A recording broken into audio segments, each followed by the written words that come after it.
Desde la unidad de telesalud del Instituto Nacional de Salud del Niño le damos la más cordial bienvenida. El día de hoy hemos invitado al servicio de traumatología para participar de esta sesión de telecapacitación. Y representando al servicio se encuentra el médico jefe, el doctor Óscar Solís Cruzado. Este tema lo teníamos pendiente porque recordarán que tuvimos ciertas dificultades en la conexión y hoy día vamos a efectivizar esta programación. Entonces, muy bien, doctor Óscar Solís, cedemos el micrófono y la cámara a usted para que pueda iniciar su exposición. Bienvenido. Muchas gracias, licenciada Taquilla. Bueno, el día de hoy vamos a hablar un tema que es muy interesante, que se llama iatrogenias. ¿Qué es una iatrogenia? La iatrogenia la puede cometer el médico, sí. ¿La puede cometer la enfermera? Sí. ¿Lo puede convertir, entre comillas, el brujo? Sí. Todo el que haga un tratamiento. Por ejemplo, la iatrogenia es un daño producido por una droga, un procedimiento médico o quirúrgico que el médico administra o realiza dentro de una indicación correcta. Iatrogenia deriva de la palabra iatrogénesis, que significa literalmente provocado por el médico o sanador. Iatro significa médico en griego y génesis, crear. El cirujano siempre persigue el buen resultado y lo mejor para nuestros pacientes según la Lex Artis. El cirujano tiene la obligación de reparar y satisfacer las consecuencias de sus actos, las omisiones y errores voluntarios e involuntarios cometidos en el ejercicio de la profesión. Es responsable de los daños y prejuicios originados a su paciente, aun cuando haya realizado una buena práctica médica, pudiendo derivar de problemas médico-legales. ¿Cuáles son los factores de la iatrogenia? Desconocimiento. Uno se pone a hacer una técnica que no ha revisado o no la conoce, falta de habilidad quirúrgica, falta de pericia, las condiciones laborales, es importantísimo las condiciones laborales, la carencia de material adecuado en el momento preciso, las excesivas horas de trabajo, la docencia hospitalaria. Si no existe una buena docencia hospitalaria, podemos tener problemas, y las curvas de aprendizaje de técnicas novedosas y las modas quirúrgicas. Esos son los factores de la iatrogenia. Presentación de casos clínicos. Por ejemplo, en las instituciones como la nuestra, cuando tenemos un paciente que está complicado, hacemos una reunión clínica. Y esto es importante porque vemos el caso y lo vamos desarrollando. O tenemos un paciente que no, entre comillas, tenemos una idea de qué hacer con el caso del paciente, pero no sabemos cómo desarrollarlo. Para eso hacemos juntas médicas. Entonces, ¿podremos sacar algunas conclusiones? Sí, de los casos clínicos. Realizar recomendaciones. Las personas dicen, pero ¿cuántas curvas de aprendizaje tiene que soportar la población que atendemos? Es que la medicina es un aprendizaje constante. Todo paciente es individual. Ningún paciente, ninguna enfermedad, entre comillas, es parecida a la otra. La subespecialidad en cirugía de ortopedia y traumatología las minimiza. Si consideramos, nosotros tenemos en nuestra institución subespecialidad, estamos buscando la subespecialidad de colegas que hagan mano, hay una subespecialidad de pivot, subespecialidad en las personas que hacemos reconstructivas, enfermedades de la cadera o de la columna. Son subespecialidades que van a minimizar los daños que pudieran ocurrir. Antes esto no era tomado muy en cuenta. Ahora la medicina va cambiando.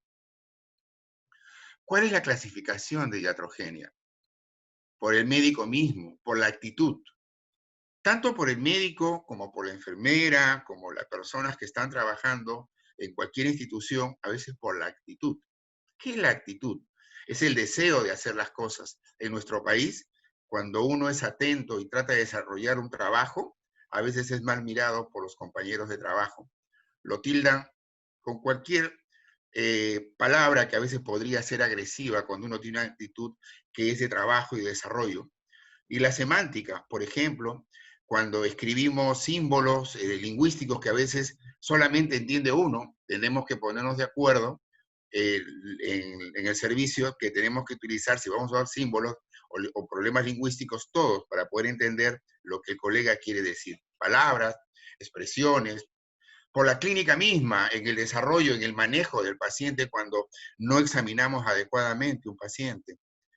Los métodos de diagnóstico, la endoscopía, la radiología o por punciones, donde, por ejemplo, hay estudios donde los médicos traumatólogos conocemos algo, pero no somos muy expertos todavía en nuestro país. Por ejemplo, examinar una ecografía, examinar una tomografía, una resonancia, tenemos idea, pero para eso está el radiólogo, que es la persona capacitada para poder desarrollar estos exámenes auxiliares.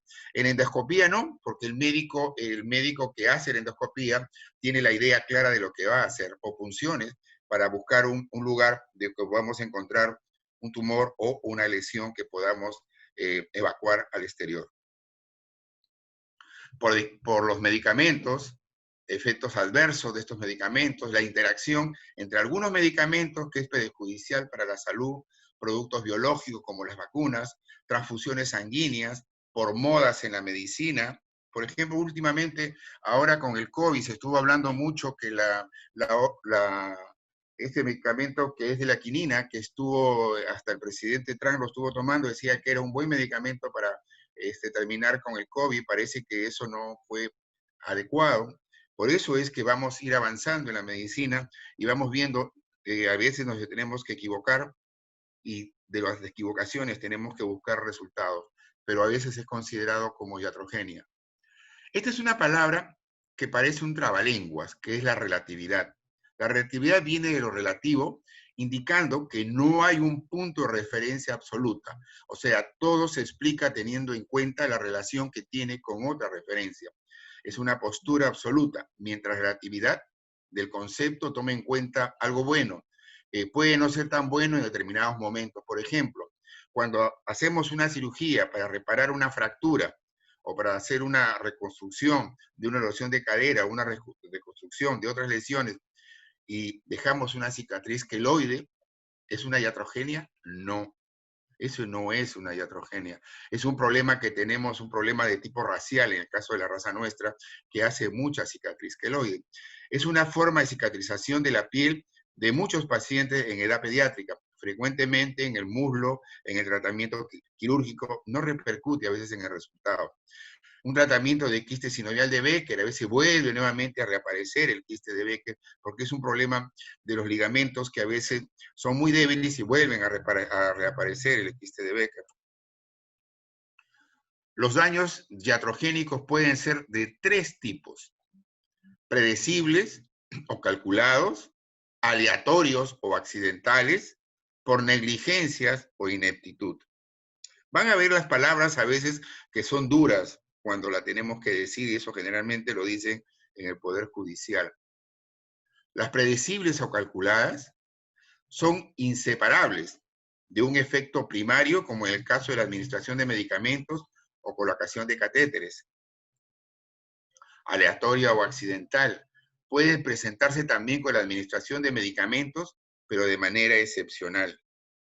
Negligencia propiamente por ineptitud o incapacidad. Las adversidades que provienen de errores de conducta son llamadas malas praxis o mala práctica. Hay varias causas de iatrogenia: error médico, negligencia médica o procedimientos inadecuados, errores al escribir la receta o receta difícil de descifrar, o la mala interpretación que puede tener el farmacéutico, el dependiente, o también la misma enfermera que a veces puede seguir una indicación que no la entendió bien y ella continúa con un tratamiento que no pudo, a veces no pudo entender la letra del colega. Interacción de los medicamentos recetados, efectos adversos de los medicamentos recetados y no contemplar los posibles efectos negativos del medicamento recetado. Uso excesivo de medicamentos que lleva a veces a la resistencia microbiana. Tratamientos no seguros, diagnóstico erróneo, diagnóstico psiquiátrico psicológico erróneo, rechazo por parte del médico a tomar en consideración los efectos negativos que el paciente dice sufrir. Por ejemplo, hay pacientes que dicen: doctor, yo tengo un problema cuando me dan determinados medicamentos y el médico que administra el medicamento, no se preocupe, señora, no le va a pasar nada.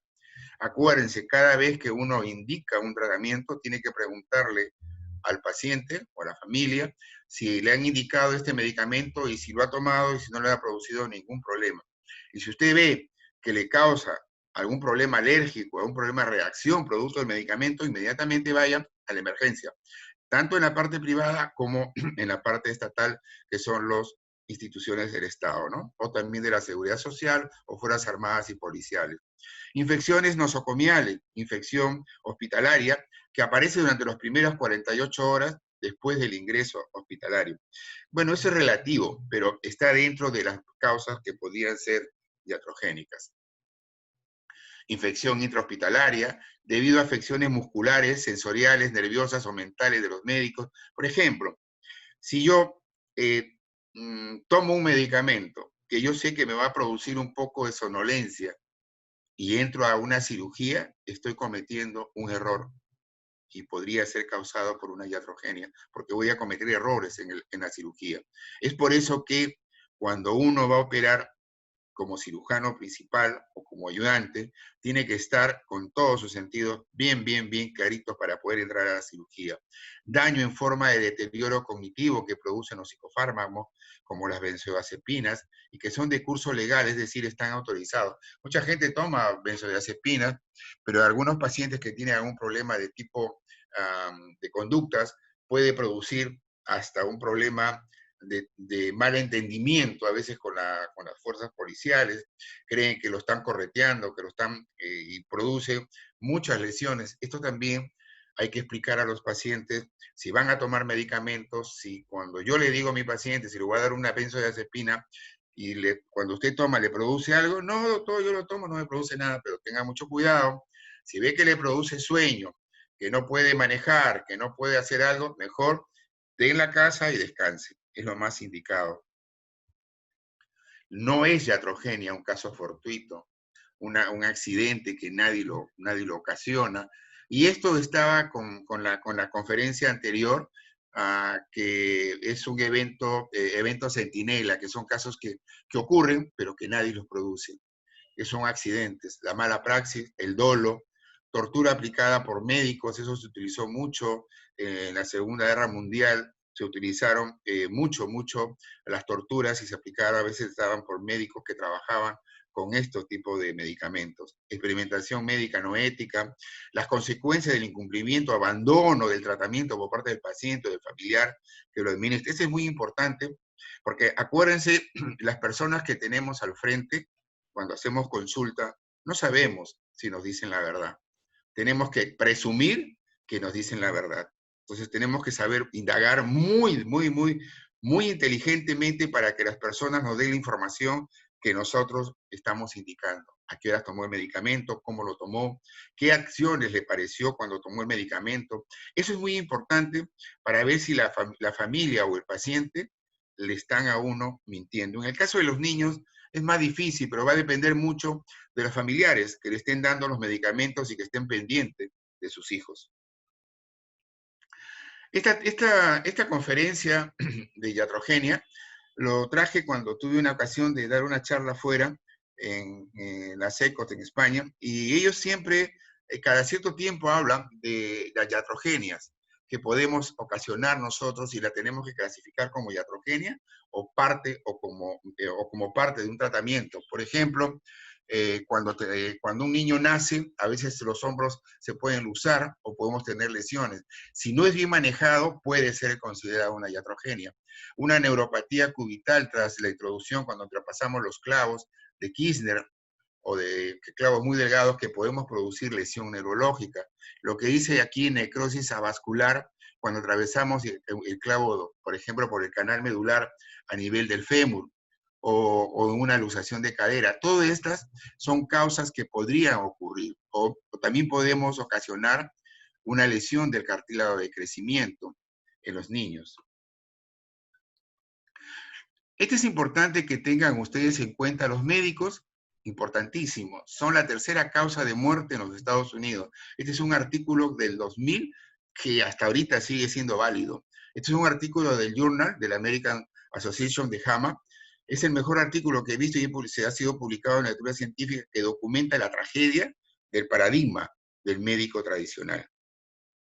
12.000 cirugías innecesarias, 7.000 errores de medicación en hospitales, 20.000 otros errores en hospitales, 80.000 infecciones en hospitales, 106 efectos negativos de medicamentos que no son errores.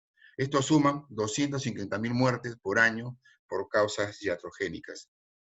Si se utilizan las estimaciones, más o menos las muertes debidas a causas iatrogénicas estarían entre 230.000 y 284.000 casos anuales.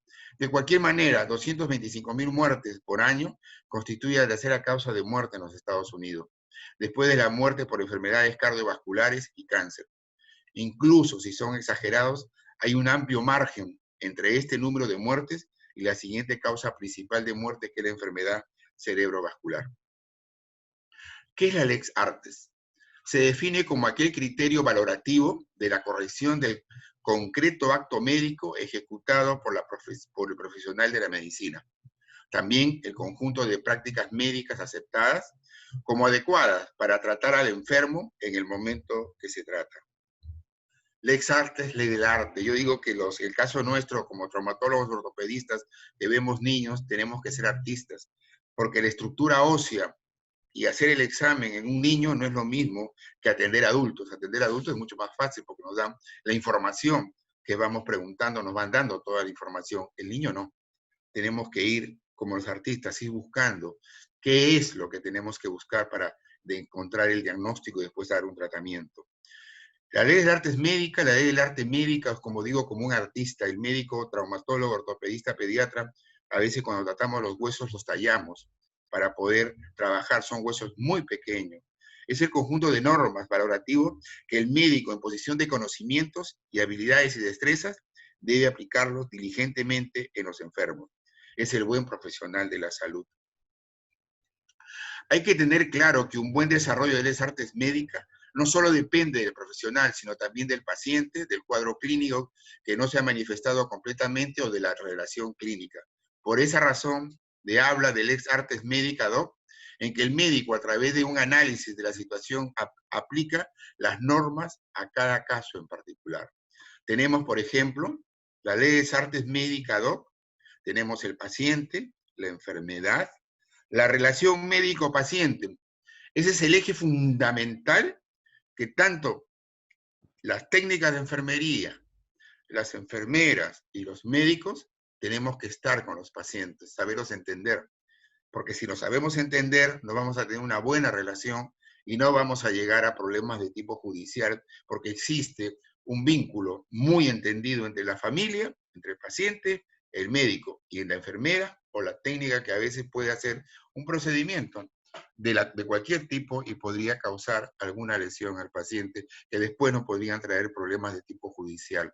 Y las circunstancias, ¿no?, que puede ocurrir cuando uno atiende a un paciente. No sigue la ley de artes médicas, la mala praxis, conductas inapropiadas, interpretación errada de los hechos clínicos. La responsabilidad, por ejemplo, los principales elementos inciden en la responsabilidad médica. Técnicas de Lex Artes, tenemos que tener la capacitación, como ahora en estos momentos, métodos y técnicas, diagnóstico, vigilancia, seguimiento, la bioética, la parte ética, el beneficio, la bondad, autonomía y la justicia que tenemos que tener en la atención de nuestros pacientes.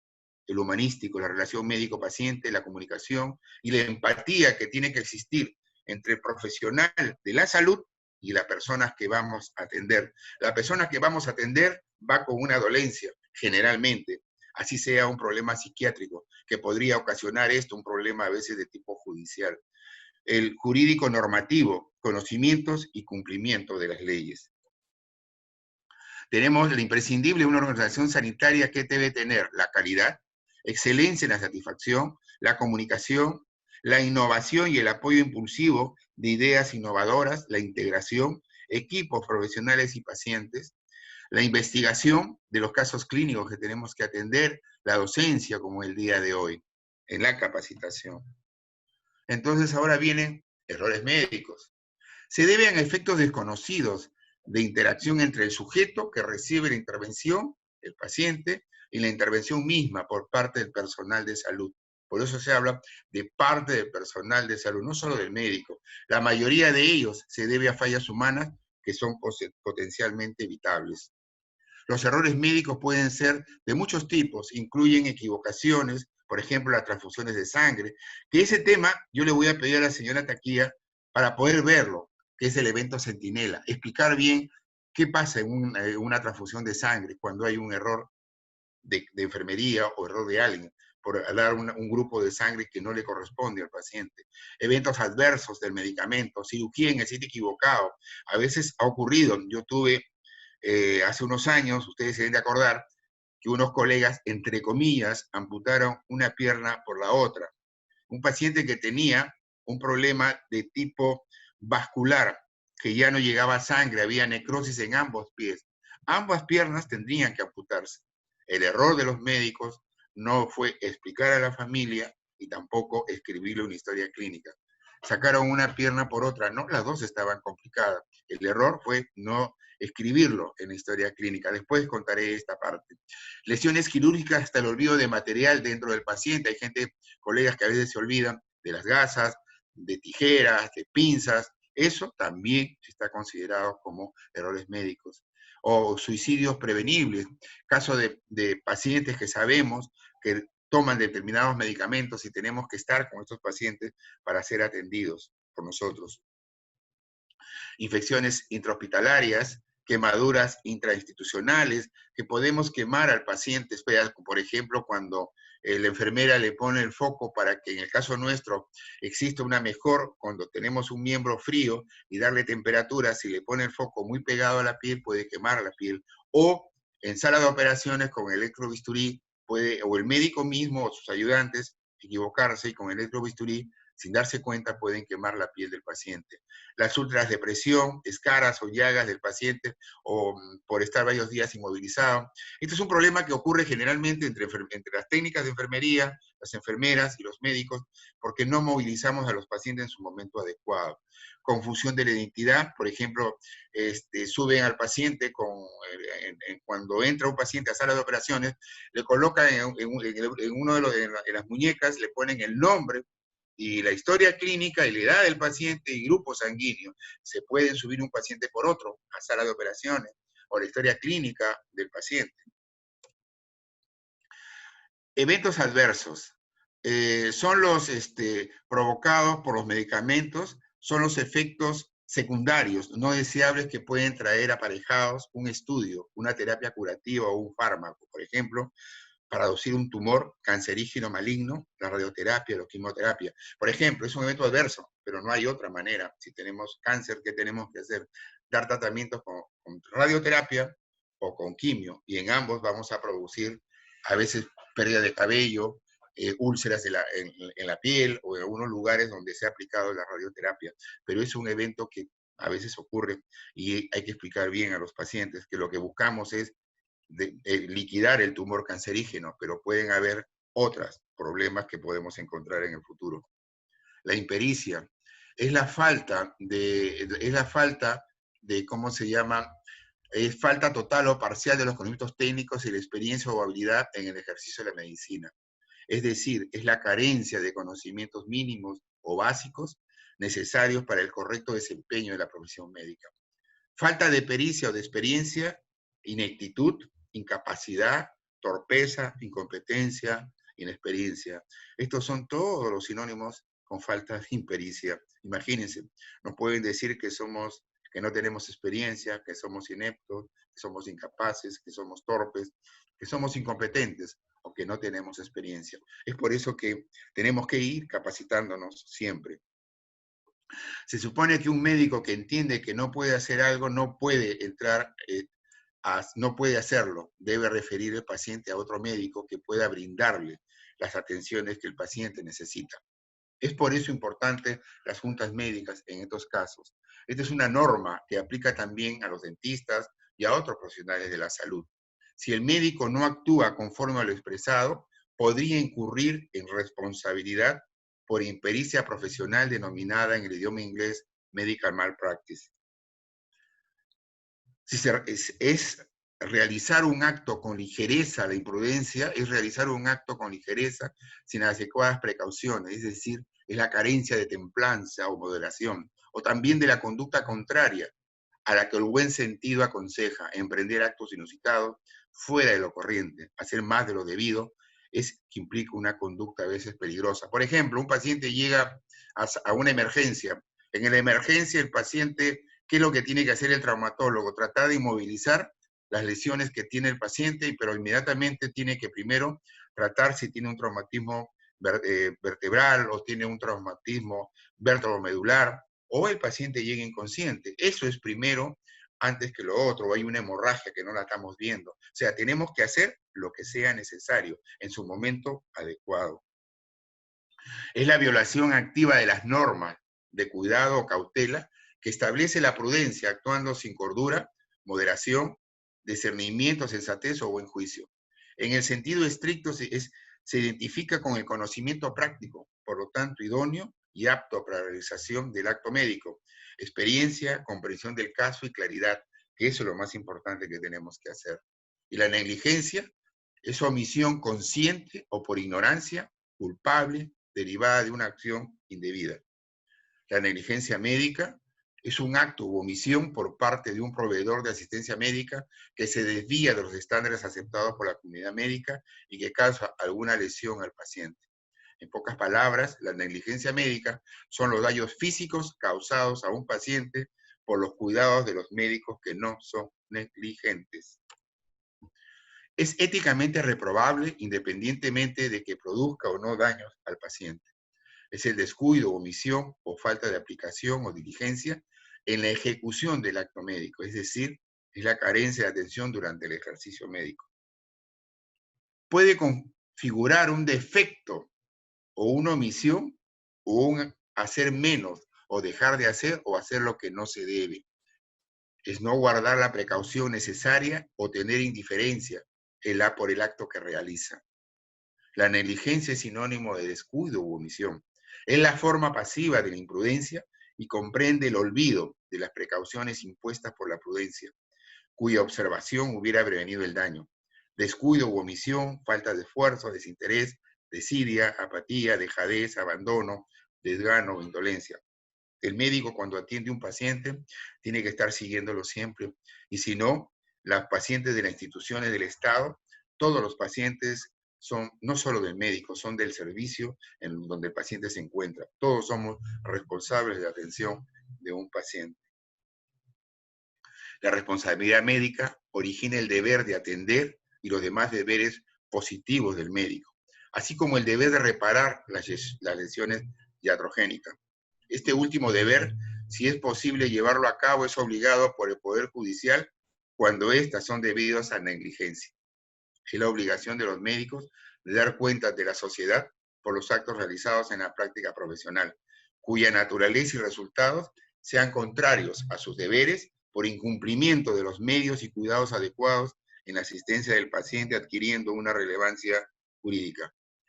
¿Qué es ser diligente? Que esto se confunde con la persona que es diligente.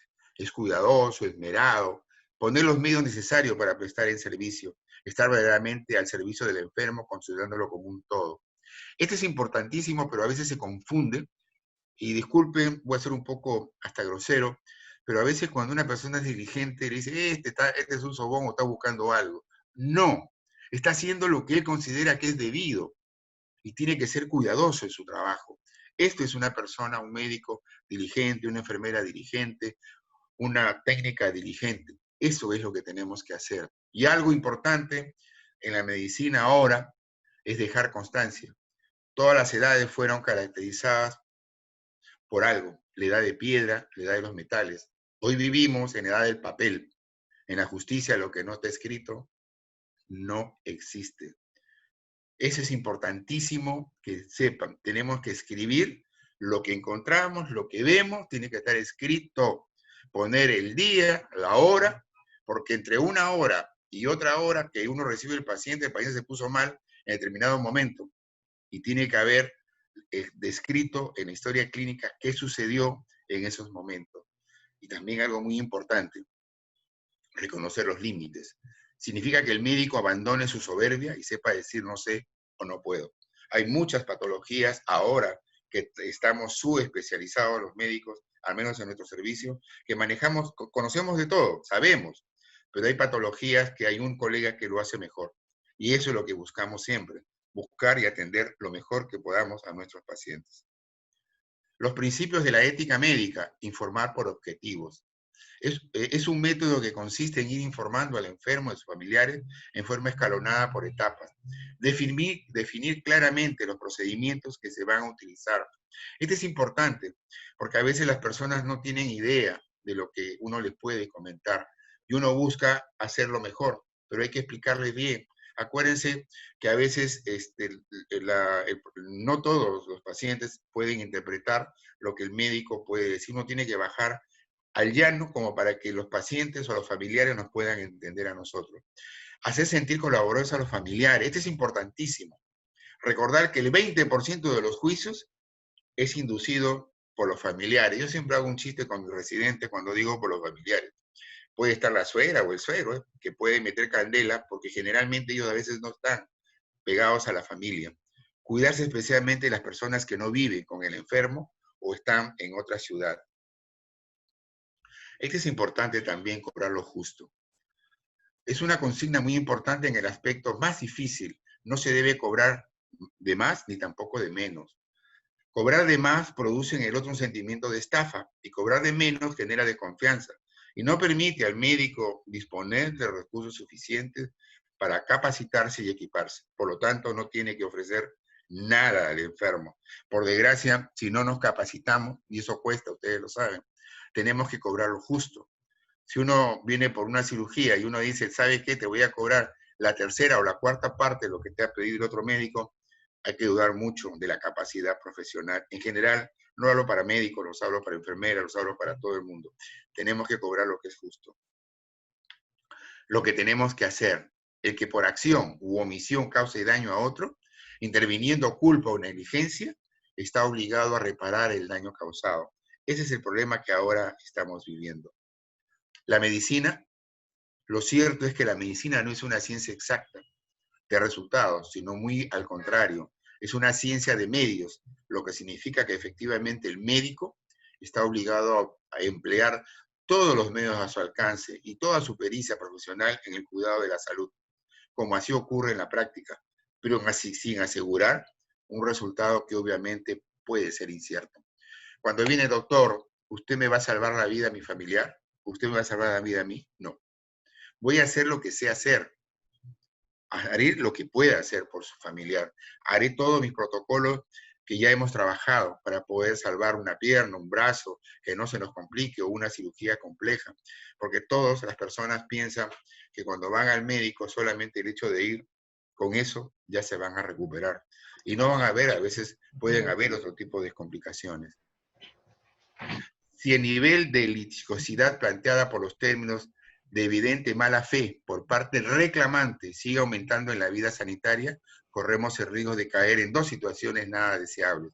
Por un lado, convertir al médico en el garante exclusivo del funcionamiento exacto y puntual de todo el sistema sanitario, que ahora, en esta fecha, se está notando que durante muchos años, más de 40 años, el Estado dejó abandonado todo lo que es salud y en el único encargado de velar por la administración de los medios humanos y materiales para lograr un resultado que en la práctica, y menos en medicina, nadie puede garantizar. Eso es importante que sepan. Si ustedes no tienen los insumos, no tienen los equipos, no pueden dar no se puede dar una buena salud a los pacientes. No los podemos ayudar. Y hay que ser sinceros, tenemos que trabajar con lo que tenemos. Además, la responsabilidad de cada ciudadano en el cuidado diario de la salud se desplazaría en cualquier caso al profesional médico, que asumiría de este modo la obligación de restablecer cualquiera que fuesen las circunstancias concurrentes previas, actuales o posteriores. Y por otro lado, también la administración corre el riesgo de convertirse en aseguradora permanente y universal de una sociedad que cada vez en mayor medida ve al médico como un medio para conseguir cuantiosas indemnizaciones. Y ahora actualmente nos vemos con una gran paradoja en la medicina moderna. es que el médico, además de defender al enfermo de la enfermedad, tenga que defenderse del mismo enfermo. Muchas gracias. Si hay alguna pregunta, estamos dispuestos a contestar lo que podamos, apoyar en lo mejor que podamos. Muchísimas gracias, doctor Óscar Solís. Una excelente exposición y bastante real de la situación en que los profesionales y personal de la salud estamos enfrentando en el día a día. Vamos a partir del momento, a invitar a los participantes a que puedan generar sus preguntas vía chat. Mientras tanto, podemos ir conversando, doctor Solís, en su diaria experiencia.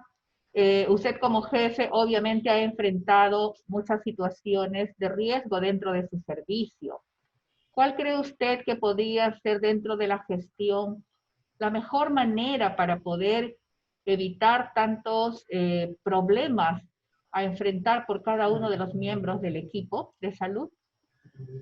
Cuando yo formo a mis colegas jóvenes, les digo tal cual cómo está la situación. Primero,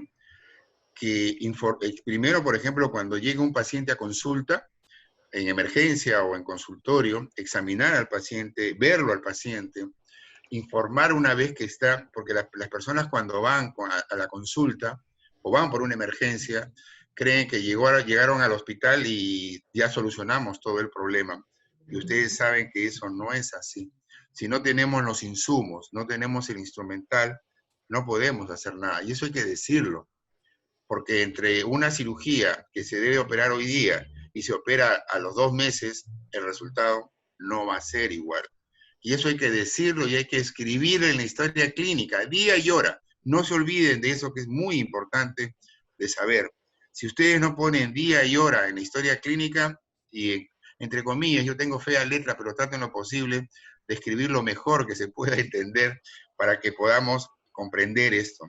La gente ahora busca echar la culpa a todo de iatrogenia y esos son los que se quejan a veces en los medios de comunicación y toman el nombre del médico que lo atendió mal y que le dañó. Pero lo que, por ejemplo, si llega un paciente politraumatizado grave, con grandes lesiones, y me dicen a mí, doctor, ¿usted lo va a salvar?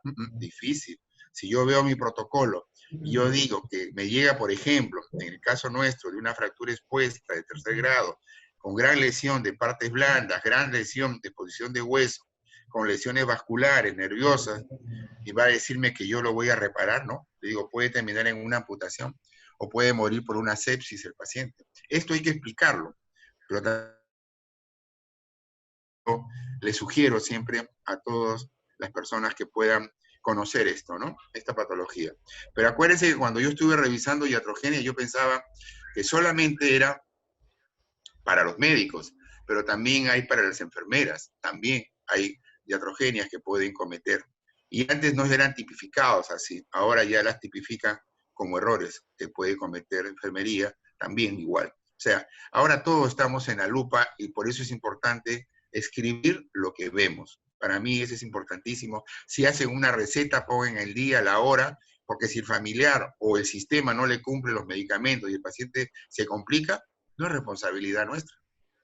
Si no comprar los insumos y quieren que uno lo atienda al paciente, y si no comprar los insumos, ¿qué responsabilidad puede tener el profesional de la salud? Ninguna, ninguna.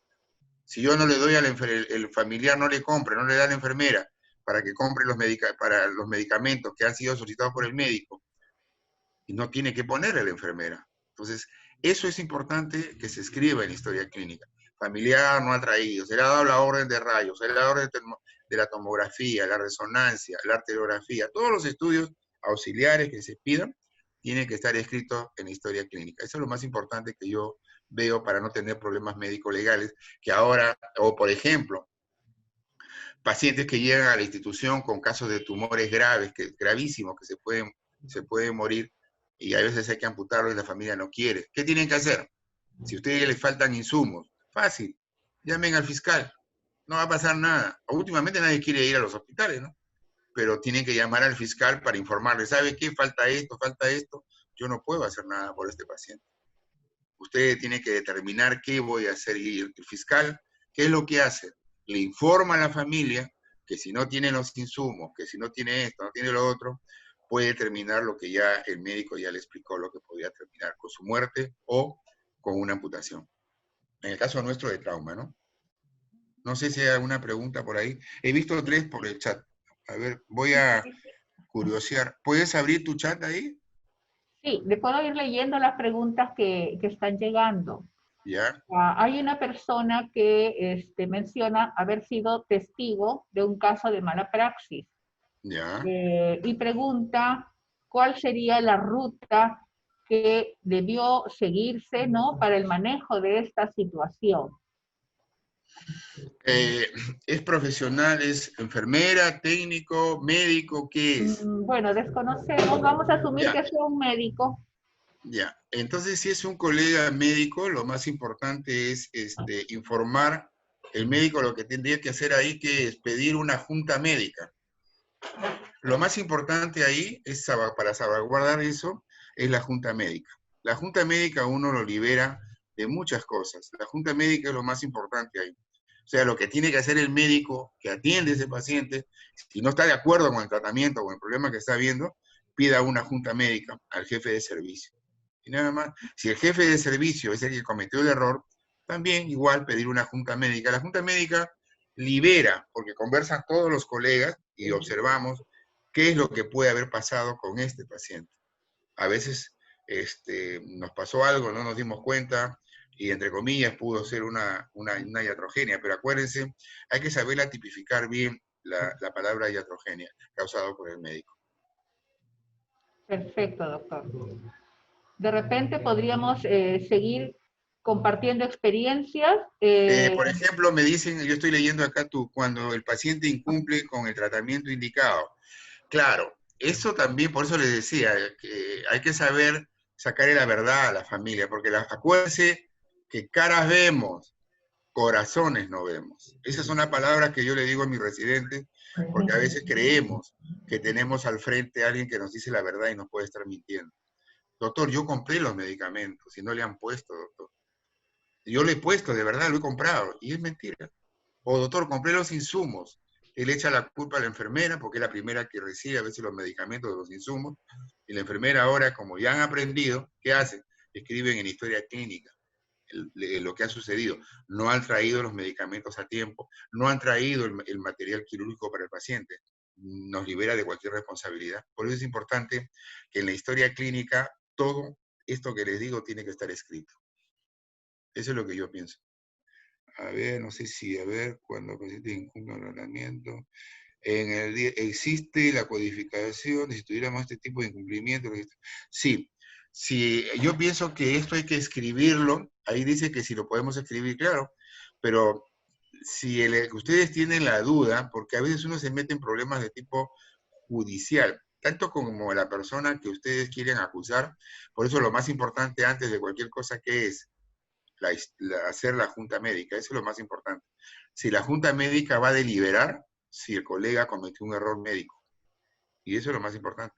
Porque si ustedes van a querer juzgarlo y decir, sí, el doctor se equivocó, está bien, pues puede ser, no, nadie le va a decir lo contrario. Pero para eso pidan una junta médica. Y la junta médica va a estar van a informar al director del hospital qué es lo que ha pasado, y el director verá qué acciones va a tomar, porque la jerarquía es así. Jefe de servicio, jefe de departamento, jefe de cirugía, y el director de cirugía, y después va hasta el director general, ¿no? Y después, o si no, salimos en la prensa, porque a veces más que todo, lo más importante a veces es explicar bien a la familia, porque todos cuando van a la consulta creen que uno va a salvarles la vida o va a arreglar un miembro y lo va a dejar perfecto. No, que va a quedar con cicatrices, que va a quedar con heridas, que va a quedar con todas las huellas, producto de un accidente o de una cirugía. ¿Sí? ¿Lo escucho? ¿Hay Así es. alguien? Estamos escuchándolo, doctor. Está muy ¿Ya? bien su Yo exposición. creo que ese es lo más importante que ustedes tienen que llevarse a casa, ¿no? Donde estemos. Si nos falta, por ejemplo, en emergencia, insumos, equipos, no tenemos instrumental, no tenemos... ¿Qué es lo que tienen que hacer? Escribir en historia clínica, hablar con el jefe de guardia. El jefe de guardia tiene la obligación de comunicar al jefe de departamento de ellos, al jefe inmediato superior, llegará a la dirección. Si el director no compra los insumos, capaz que compren los insumos porque el jefe no los pidió o porque no compraron los equipos, todo eso tiene que estar registrado. Alguien será responsable de cualquier problema que pudiera existir si es por falta de insumos o falta de instrumental. Si el médico no trabajó adecuadamente y se equivocó en el tratamiento, yo por ejemplo he visto casos de producir una enfermedad, lesiones como el síndrome compartimental. Tuve un niño que terminó en amputación. El niño sufrió una fractura de muñeca, una fractura muy simple, muy común, simple. Le colocaron el yeso, fue, por ejemplo, el día de hoy, lo mandaron a su casa a la 1 de la tarde, el niño se dejó de dolor, la mamá lo trajo en la noche al hospital, lo volvió a ingresar, y le dijeron, no tiene nada, le dieron su pastillita para el dolor, y se lo mandó a su casa de nuevo, al día siguiente volvió a regresar con dolor, y el chico seguía con dolor, lo mandaron otra vez a su casa, y la madre ya no creyó, lo llevó a otra institución, y le dijeron, ¿sabe qué? Acá hay una lesión de tipo vascular, y acá no lo podemos atender, y lo vimos nosotros. El error ya había ocurrido. Ese es un error médico.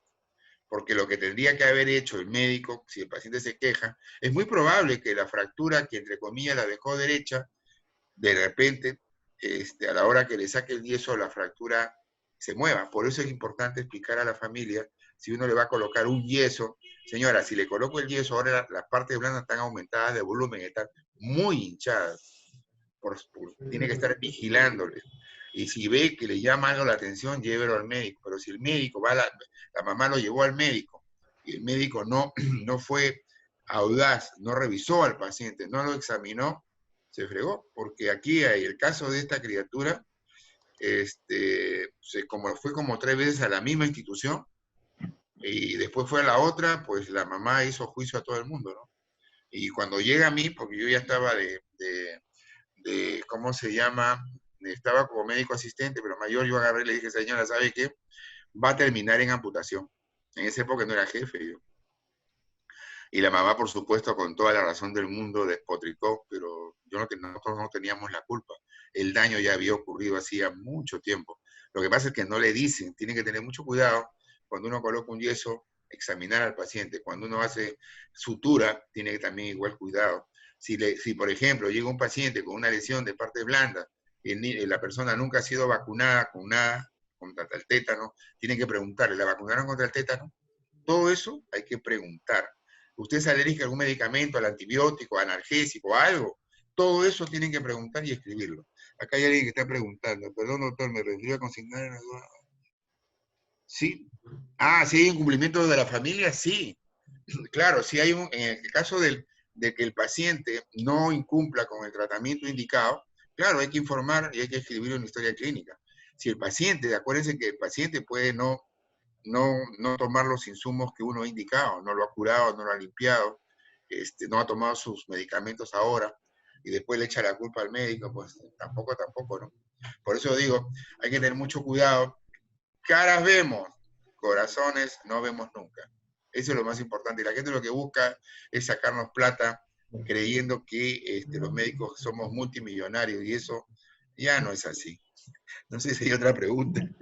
Sí, doctor Solís. A ver, dice aquí la pregunta. ¿Puede considerarse imprudencia por omisión derivar a un paciente para recibir tratamiento ambulatorio sin pronóstico y sin epicrisis, en el caso de cirugía ortopédica o cirugía por implante de prótesis? La persona que pregunta completa diciendo que ellos han visto esto con frecuencia y solo pocos ortopedistas envían a los pacientes con epicrisis. Claro, por ejemplo, todos los pacientes que salen de la institución ahora es una norma, tienen que salir con el resumen de historia clínica y epicrisis. Tiene que salir con su epicrisis y hay que explicar bien clarito a la familia qué es lo que tiene el paciente. Y todo eso, lo que pasa es que ahí se está infringiendo una norma, parte del jefe de servicio o de la unidad, problemas con el director que no ha supervisado esto, porque todos ahí somos responsables. Tiene que salir con una epicrisis, es un resumen de la historia clínica.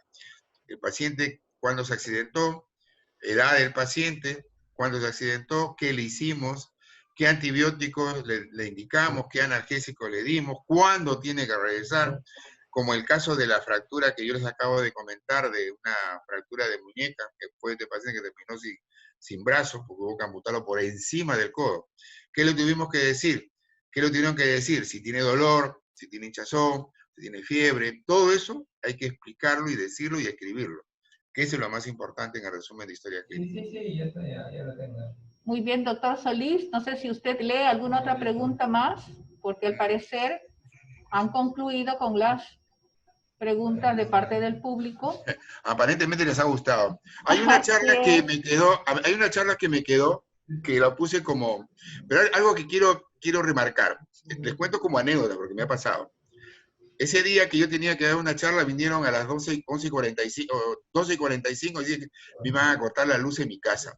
Yo pensé, corté la luz nomás.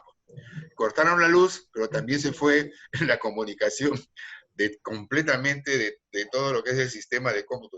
Me quedé sin luz, ese fue el error. Yo quisiera el tema que para mí es importantísimo, es evento centinela, porque ahí van a ver lo que aparentemente es simple, termina en complicaciones. Eso es lo que yo quisiera, que me comprometo a darles esa charla si ustedes gustan. Eso pueden Perfecto. comunicar contigo, María Taquilla. El compromiso está aceptado y vamos a estar preparando su exposición, todo el escenario para el día 22 del presente mes, igual a la misma hora, 1 de la tarde. Entonces, queda usted comprometido, doctor Solís, para poder efectivizar esa exposición, Eventos Centinela. Entonces, Bueno, una vez más, muchísimas gracias, doctor Solís. No sé si palabras finales de conclusión ya para el público. yo creo que lo más importante, al final, lo que yo he aprendido ahora es, primero, cuando uno puede cometer un error médico, porque eso nadie está libre. Yo siempre le digo, no se moleste, pero voy a decir algo que es verdad. Las únicas personas que no se equivocan en el mundo es Dios y los idiotas. Pero no hay que equivocarse tantas veces. Si uno se equivocara, nunca tiene que abandonar a un paciente. Ese es el truco en todos los años que yo tengo como médico. Cuando me he equivocado, entre comillas, o el paciente se equivocó, entre comillas, y a veces vienen molestos, hay que tratar de ganar al paciente, no pelearse con el paciente. Porque cuando uno se pelea con los pacientes, terminan en el Poder Judicial. Eso es lo que he aprendido, la vida me ha enseñado eso. Lo mejor es tener a la familia de aliado y no al revés. Porque si la gente, acuérdense, por eso vuelvo a repetir, vemos corazones, no vemos corazones, vemos cara, pero no corazones. Eso es lo más importante. Y lo otro, escriban todo en historia clínica. Es importante, la historia clínica es el único documento médico legal, día y hora del accidente, nombre del paciente, edad del paciente, a qué hora se accidentó, a qué hora llegó a la emergencia. Todo eso tiene que constar en historia clínica. Muchas gracias, hasta aquí. Ya no sé qué Muchas más decir. gracias a usted y hacerle recordar a los participantes que esta ponencia y las anteriores o las pueden ubicar en nuestro canal YouTube, Videos Telesalud OEAIDE, y la podrán encontrar a partir de mañana. Muy bien, doctor Oscar Solís, un abrazo inmenso y que toda esta situación pronto culmine para bien y vuelva a retornar a nuestra institución. Un aplauso para usted. Gracias a ti. Nos vemos. Hasta pronto. Hasta pronto.